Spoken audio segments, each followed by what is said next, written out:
What's up, everybody?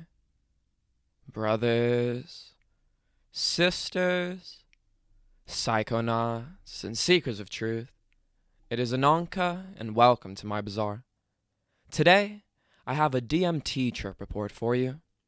The title of this trip report is Beyond the Void, and was submitted to Erowid in 2010 by the user Vipassana Meditator. With all that being said, let our story begin.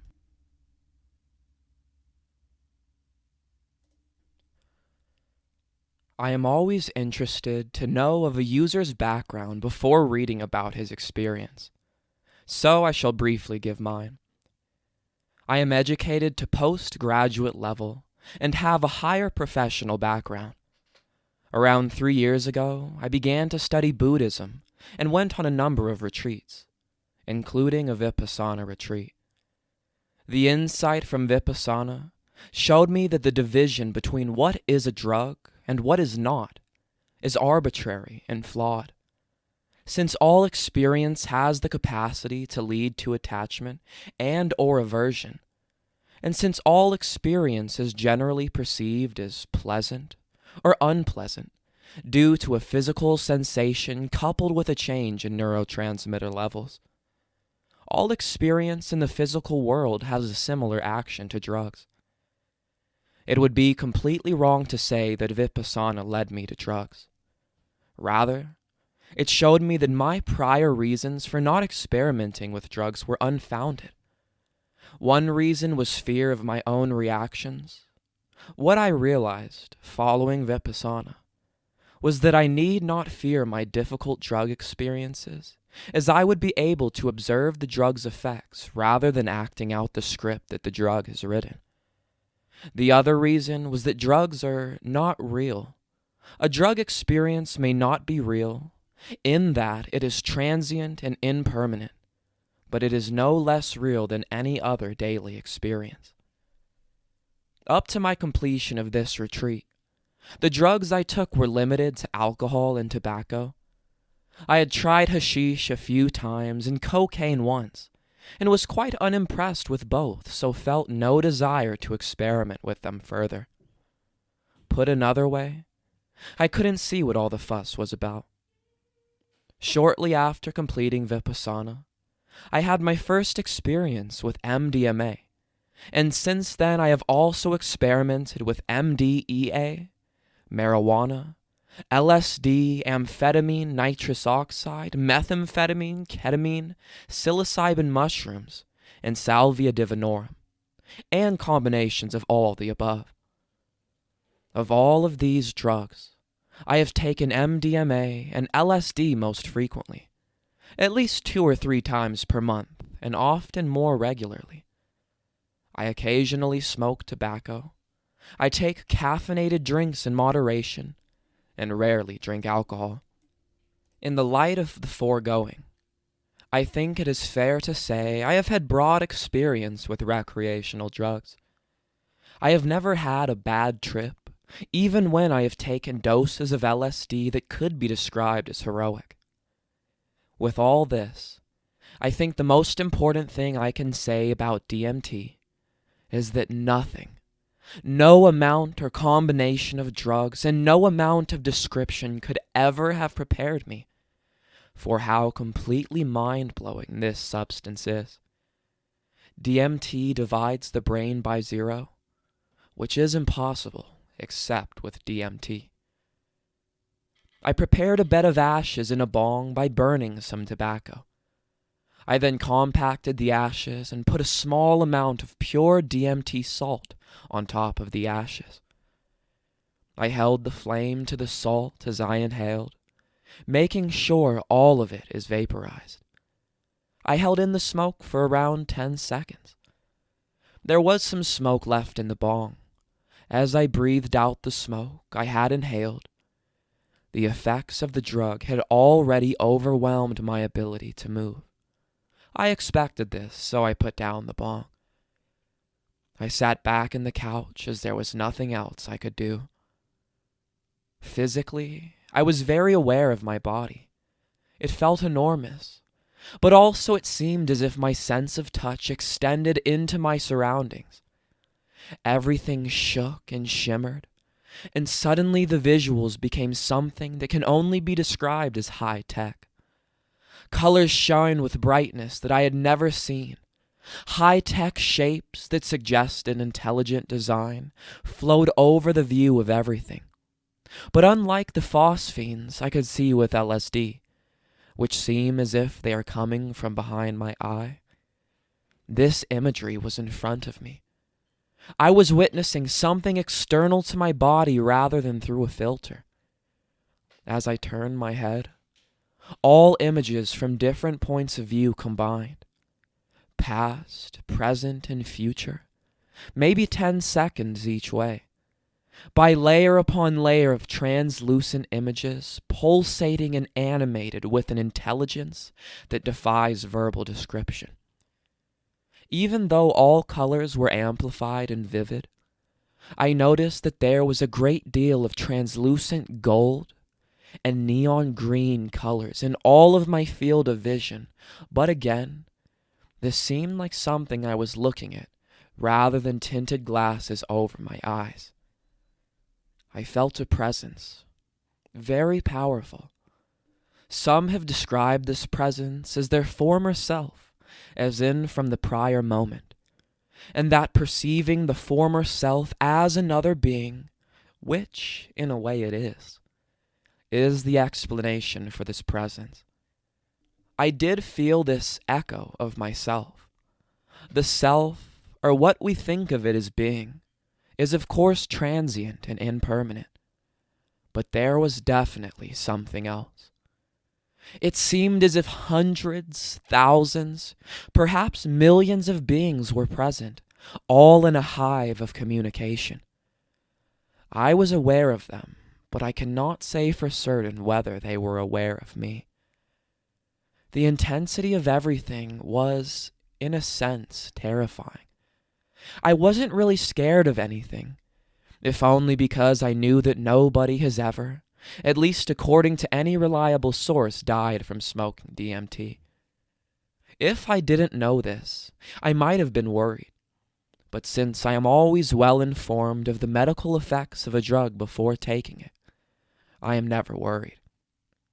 The amount of information storming my brain and the processes working were incredible, and if I were a computer, I would be afraid that my CPU would be fried as a result of overclocking.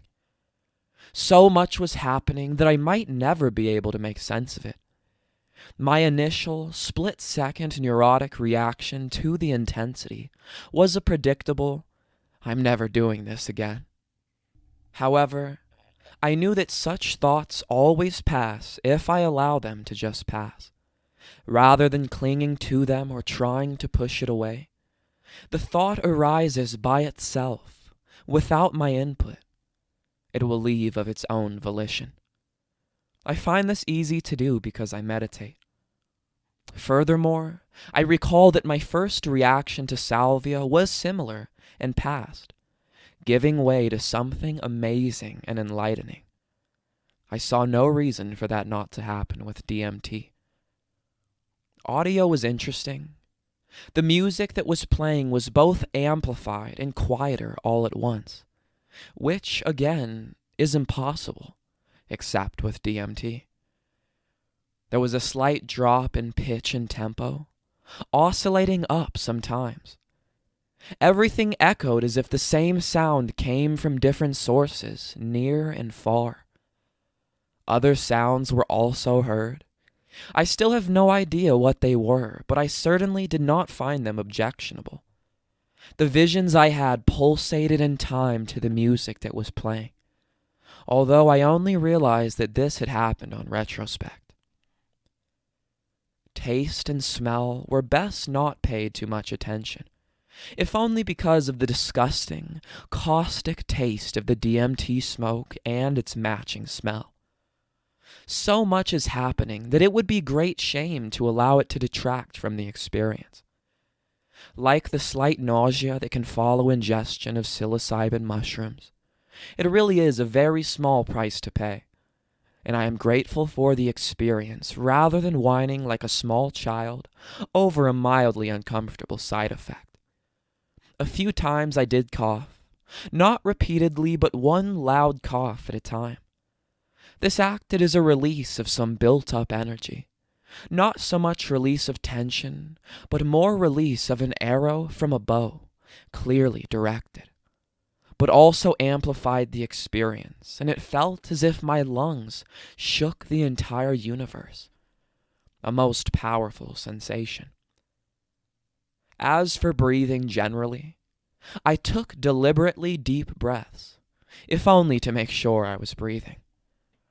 I realized that this was unnecessary, and of course that nobody has ever choked or died from asphyxiation as a result of smoking DMT. Perhaps the fact that the past, present, and future are blended together with DMT accounts for this odd sensation of not being sure of whether or not I am breathing. It is as if I become aware of my immediately prior exhalation as I am exhaling. I think it was this, rather than the layered images, that made me realize that my sense of time was greatly stretched. I am aware of the passage of time. Perhaps I might not be so aware of it without music as a reference. But time definitely becomes more flexible. The description of the experience with reference to different senses cannot account for the intense synesthesia. I can say that I tasted music, saw colors, etc., all of which is true but really is beyond description.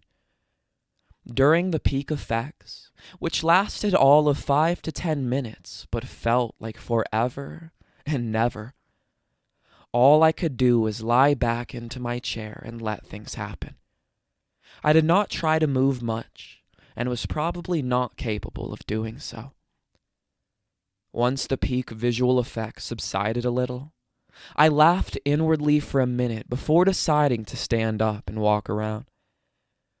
Everything shimmered and radiated, as if it were moving through a gaseous formation such as a pulsar through a galaxy. I turned around and looked at my ugly floral pattern upholstered couch, and the flowers were literally moving from one cushion to the other, and onto the floor and into the air. I could control the flow of these flowers by moving my hands. Music at this point became exceptionally pleasant, more pleasant ever than music on MDMA or LSD or both. I did what I usually like to do with under the influence of psychedelics, and stare at myself in the mirror.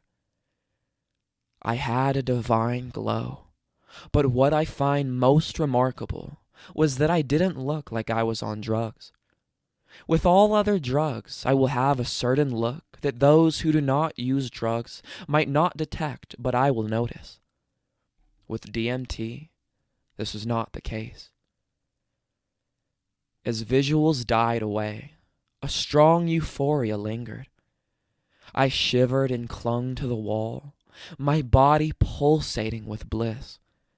There was almost a sense of relief, or perhaps as if I had been awarded a prize, as if I had come through a major trial successfully. Over the next 20 minutes or so, the effects of the drug wore off, leaving a wonderful afterglow. I found it difficult, however, to make sense of what had happened, and so decided after about half an hour to have another, milder trip. This trip is not worthy of too much mention, as, while intense in comparison with other substances, was nothing like the first trip, and no use in integrating the first. I waited an hour and had another full dose. The effects were similar to the first trip, except more intense, and once the peak visuals ceased, it gave way to what I must say is the purest euphoria I have ever experienced. It was this trip that enabled me to make sense of the first, and allowed me to explain it here. Later on in the day, a friend called around. He was keen to try DMT, but wanted to watch how I behaved on it first. I was also interested to see if the trip would be different with somebody present. I can't say that it was a whole lot.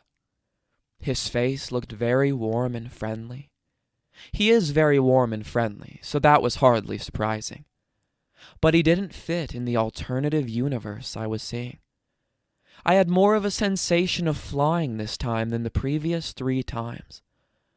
Unfortunate for readers, whatever I was flying through really defies description, except I felt a very strong presence of intelligence and numerous beings of unknown nature.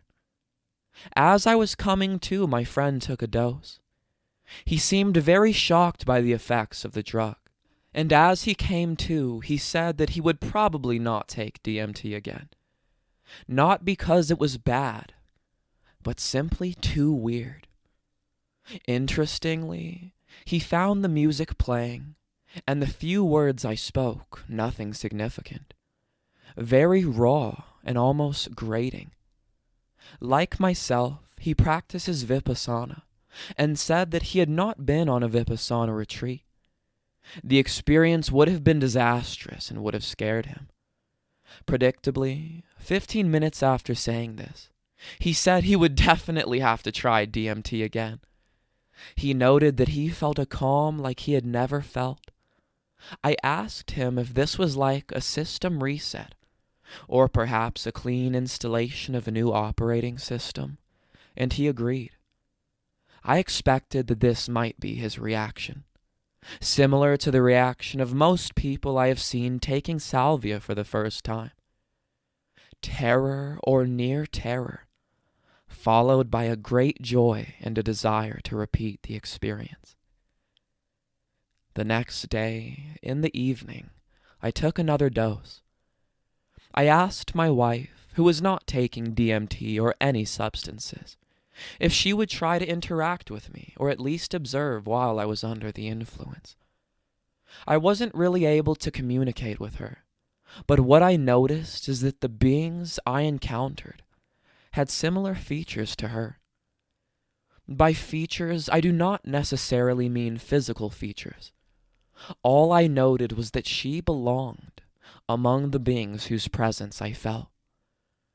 The beings were aware of her, and it was as if a part of her that is deep in her subconscious was fully aware of them also. On that note, this was the first time the unknown beings seemed aware of me and took notice. I have yet to establish the full significance of this. I might be able to once she takes DMT herself, but she is not ready for it. This does corroborate the aforementioned view that one of the explanations for the sensation of a strong presence during a DMT trip is an echo of the self, perceived as a separate entity. As already stated, I do not accept this as a complete explanation, and I do hold to the view that the beings I encountered were more than simply myself in the past, present, and future. Given what I noticed of my wife communicating with the DMT universe beings, it strengthens my view that our intelligence, awareness, and power as human beings is in several parts, and none of the parts are aware of the other. DMT has opened up a part of what I typically see as me, was unaware of, and it likewise of me. It would seem that the goal of a meditator and or psychonaut should be to integrate these several parts so that there is continuity of awareness and intelligence. The most significant integrable effects of the trip was that it has made me quite unafraid of dying. I don't want to die, but I feel as if I can make good choices after my death. I cannot fully explain in words why I feel this. DMT strongly reinforced the truth that there is nothing to fear except fear itself. There is a concept in Buddhism, but by no means unique to that tradition, called shunyata, that is best translated as emptiness. meditation, especially Vipassana in a Theravada tradition, and drugs other than DMT can take me into shunyata, into the void as it were. LSD can certainly help me to empty my mind, to the point where I have no thought, only awareness. Ketamine, nitrous oxide, and especially salvia take me much further into the void, to the vanishing point of the universe where everything is perceived as empty, and that the universe is the modulation of a simple oscillating wave that has no permanent or physical reality. Tibetan Buddhists, however, seem to suggest that, while a student must attain this understanding of shunyata, there is something beyond shunyata. I cannot claim to have an understanding of what Tibetans mean by this, if this is what they are saying at all. But I can say that with DMT, I am taken beyond the void, beyond emptiness. I am always one to spot puns out, while no more than a coincidence. The sounds of the letter DMT seems to apt Vipassana, LSD, and dissociatives emptied my mind. DMT has DMT'd it. By this I do not mean it has undone anything. It seems that when I reach the void, I come to the vanishing point of the universe.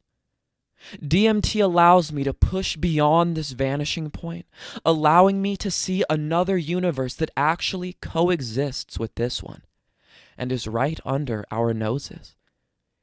I had always thought that I might leave the material world behind to pursue a monastic life, or at least go and live in the Himalayas for a few years.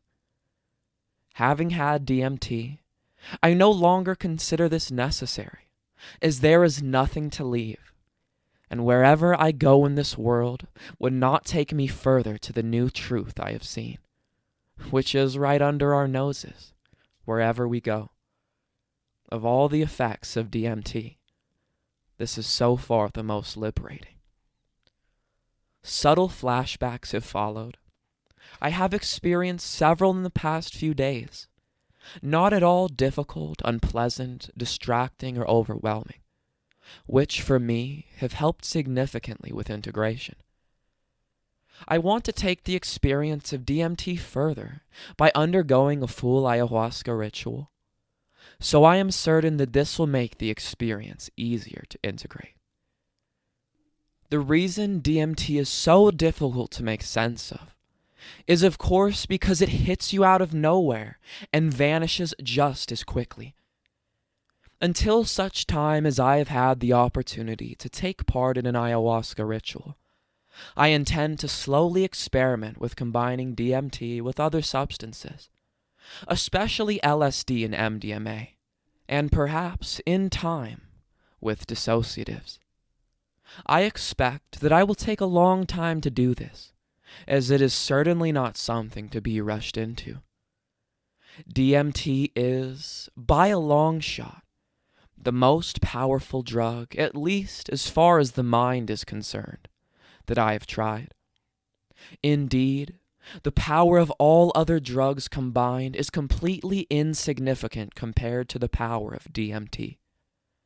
Though it is true that a difficult trip on DMT might be easier than, say, LSD, in a sense that if something becomes uncomfortable, I need only endure it for 5 minutes as opposed to a grueling 8 hours.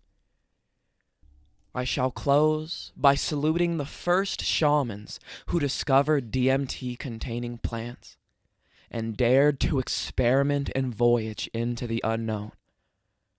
Their bravery, or recklessness, or both, has been for the benefit of mankind.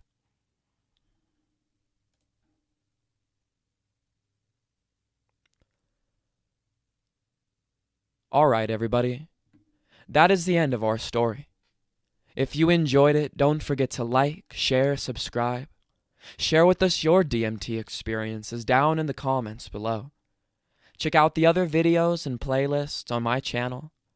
And I will see you in the next one, fam. Deuces.